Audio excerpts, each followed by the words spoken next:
I'm just curious as to whether you think there is a line for free speech. Listen, I completely agree with you that there is a war against free speech, that people are, treading on eggshells all the time, terrified of expressing honestly held opinions in case they get cancelled. I think we're living in a really insidious era where liberals are behaving like fascists. So on that, you have absolutely my agreement. But my question for you is, do you believe there are limits to free speech? And if they are, what are they?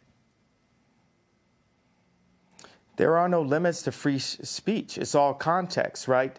Tarantino can write a movie about slavery where actually him and Jamie, they got the idea from me, because the idea for Django, I pitched to Jamie Foxx and Quentin Tarantino as the video for Gold Digger.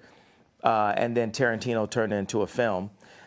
But in that film, he puts a context, he creates a context where Leonardo DiCaprio is allowed to use the word multiple times within that context.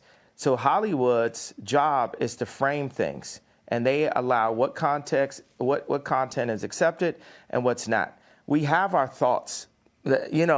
Everyone has thoughts and ideas, and then people try to manipulate your thoughts and ideas. In order for humanity to move forward, we have to be free to think and then to actualize. Multiple documentaries on the death of JFK, but we're just supposed to believe this one media outlet version that preyed on our trauma and our pain. And then if I talk to rich black people or white people, Jew or Catholic or atheist, they're really into the Jewish media comment because it affects their business interests. Okay, well, look, and it was really interesting. Let me just pick you up on the two things you've mentioned. The first one is what you said about George Floyd. And the reality of that, it's not a media interpretation of how he died, because the Hennepin County Chief Medical Examiner concluded that Floyd died from cardiopulmonary arrest. His heart stopped, complicated by the way the police restrained him and compressed his neck. Now, he also said there were other contributing conditions. Wait. Well, hang on, let me finish. There were other contributing conditions, narrowed arteries, high blood pressure, and fentanyl intoxication. But although these were significant conditions, he said, and things that played a role in the death, they didn't directly cause the death. The cause of death was what that policeman did with his knee to George Floyd. Person? Well, why would a coroner lie? What makes you believe that? Why would a coroner lie? Because he could get paid to lie. Yeah, because he could get paid to lie. Because he's I watched it. I watched it for 8 minutes. The majority of the press. Right, but I watched it for 8 minutes. Now tell me this: have you seen the Candace Owens BLM documentary? I have watched some of that documentary, but here's what I would say to you. When you watch that video of George Floyd... No, it's not a but. It's not. Well, I haven't watched the whole thing. I need you to watch. I know. Okay, I know what you said about... I know Candace. I'm going to finish. La, la, It's all right. la. You don't have to do that. Means. That means, I know what it means. La, la, la means be quiet and let me finish. Right, but you did interrupt my question. So with the BLM... No, I wasn't finished. You're pressing agenda. You haven't seen the whole thing. I don't have an agenda. I just read you what the coroner said. So we can have 20 different perspectives on how JFK died, but us as black people, not only can we only vote one way, we're not allowed to have any other perspectives, and that the area for George Floyd, where he passed, the murder rate is up 50%, and nothing, this is so-called movement, but it didn't move blacks anywhere. Right, now listen. So as a black person. I will say there are legitimate questions about the Black Lives Matter movement, no question. But on the specific point about how George Floyd died, I don't think it's in question about what actually killed him. It was that police officer with his knee on his neck. Well, it is in question. It isn't question. I'm questioning it. Well, you can as question a black it, but person what you're questioning is a coroner report. Do you have friends that were killed by police officers? Do you have friends that were locked up? Do you have people aborting half your race? No. So I am the black person with the black experience that's worth $11 billion and is the most influential person on the planet. And I am questioning it. Okay. I have a right to question it. Absolutely. You can't tell me with your accent that me as an American Jew, black person that I cannot question that death and question the means behind that was put on camera. I'm not saying you to can't traumatize. I'm not finished. La la la la means let me finish. Okay. I'm not finished talking. So we can't. I cannot. See, because you distract my thoughts and then you try to make me look like a crazy person and you feel you have the right to cut me off. And I've proven you guys don't want it with me. This is like Terminator 20. You've never seen this before. You've never seen this before. So I want no one to play with me. Mm-hmm. I have the right to question because that videotape was used to traumatize my people and force us into the Democratic vote. You want to go with it? Here's where I want to go. The civil rights lawyer Lee Merritt responded to what you said about George Floyd's death and said, while one cannot defame the dead, the family of George Floyd is considering suit, which they're now doing, as you know, they're suing you for $250 million, for Ye's false statements about the manner of his death, claiming Floyd died from fentanyl, not the brutality established criminally and civilly, undermines and diminishes the Floyd family's fight. So what is your response to that? Well, anybody who loses a loved one, my heart goes out to them. Any race, my heart goes out to the pain of that. I have a theory about it. Now, this is not a fact. This is a feeling that I have. In the documentary, George Floyd's two roommates said that George kept saying, they want a tall guy like me. They want a tall guy like me. So for me, I'm a creative, right?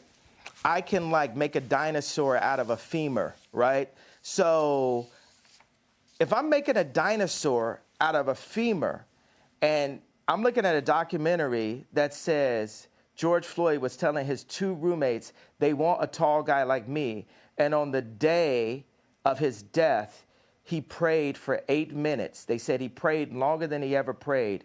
What do you think, me as a creative mind, the beautiful mind, right, the sensitive mind, what do you think I feel could have happened in that situation? You know, think about this. Have you ever heard the term premeditated murder? Yes. I feel like the George Floyd was a premeditated murder. That's my feeling based off of, and we never got to that in the beginning, but that's my feeling based off of the information I saw in the documentary. Mm. I think it was a premeditated murder in the sense that I agree, but not for the reason you think. I think it was premeditated in the sense that that policeman didn't give a damn about George Floyd's life, stuck his knee on his neck for 8 minutes and killed him. So but I know we don't agree about that. I don't want to go back over that. I want to ask you, about something different. I think the policeman was involved with it too, but not in the way that you think about it. Right. I think he was involved in a different way. I think we'll have to. I think he was also part. I think he was also part of the setup. Okay, look, we're not going to agree about that, but he's been moved. He's been moved, and I need you to watch the documentary, and we could talk offline and then talk online again. Okay. Because what's not fair is for a white martyr like JFK to be analyzed 100 different ways, but then for a black martyr like George Floyd, for us to only accept the one way. That's like us only accepting the one way for the black vote. Like I said we have the opportunity to look at it different ways. Like I said to you, you are completely entitled to challenge anything, frankly. And I'm equally entitled to come back at you and say what I think. That's what a democracy is about. There's nobody that gets judged more than a straight white male.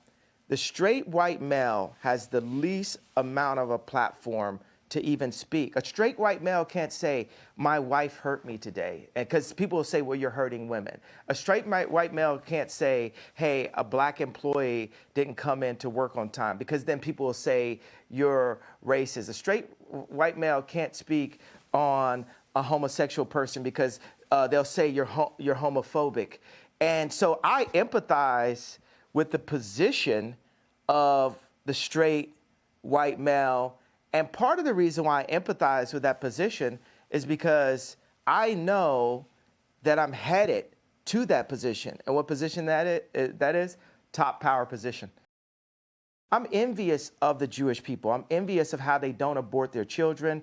I'm envious of how they don't shoot each other in the streets and then rap about it. I'm envious of how their families stay together. I'm envious that they turn their phones off on Friday night and the family comes together. I'm envious of how they do the business together. And I want that for the darker Jews. I want that for the black people. I want that. We need that. God said we should remove the word want, right? Okay. We're going to have that. Okay. And this is the beginning of it. Do you think it's wrong that you and Trump have been banned from these platforms? Absolutely. I was talking to Trump a couple days ago, and he was like, I'm not going to do his voice, right? But he was saying, I had 277 million followers, and the next day I had nothing. And that related to, Mark Zuckerberg, Meta. Mark Zuckerberg thinks he is the government. These tech companies feel they're more powerful than the U.S. government, to the point of actually kicking the actual president of the United States off of an American social media platform. This is the world we live in. And I would say, I agree with you, and I'll tell you why. I think it's completely inconsistent that companies like Facebook and Twitter allow people like the Ayatollah of Iran, for example, to remain on the platform, or Taliban people to be on the platform, but they don't allow an American president. That seems to me completely ludicrous. I want to ask you about your family, because you mentioned families there.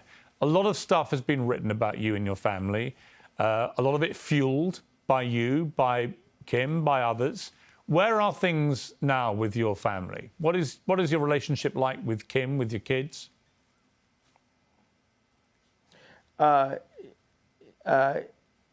Kim has Zionist media handlers surrounding her, all in and out her Hulu TV show, all in and out her family, all in or out the house that I created for my family.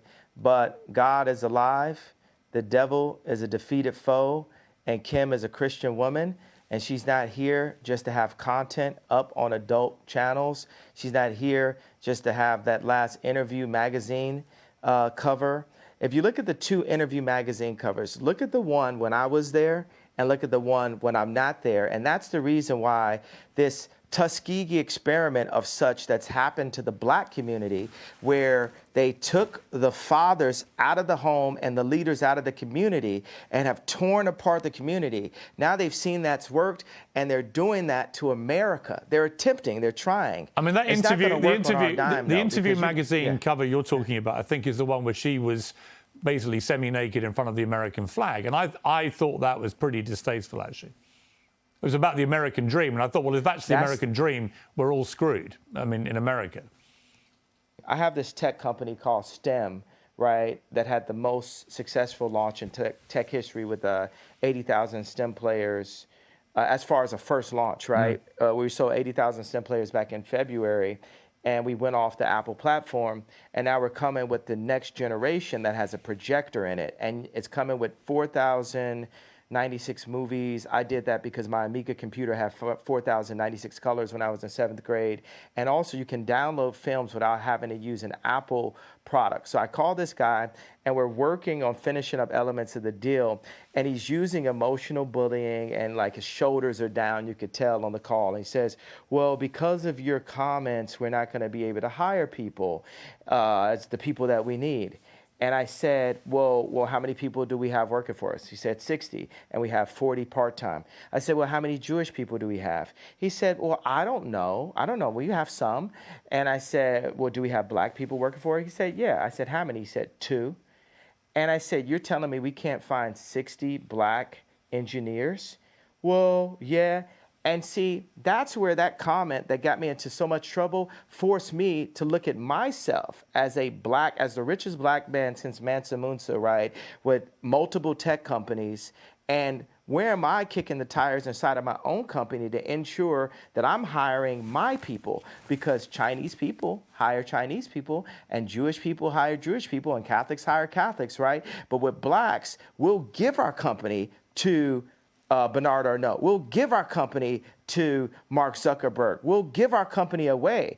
And it would almost come off as anti-Semitic if I hadn't crossed that gun line so far to say, hey, I have to go and ensure that I'm hiring the brightest black minds to my black-owned tech company. You know, Kamala is our never again. We're never going to just hand something over just because we like the way this person looks. And we have the emotional connection because she was a Delta and my mom was a Delta. She got 96% of the black female vote. You would have thought Drake was running. And we haven't seen her really honestly since.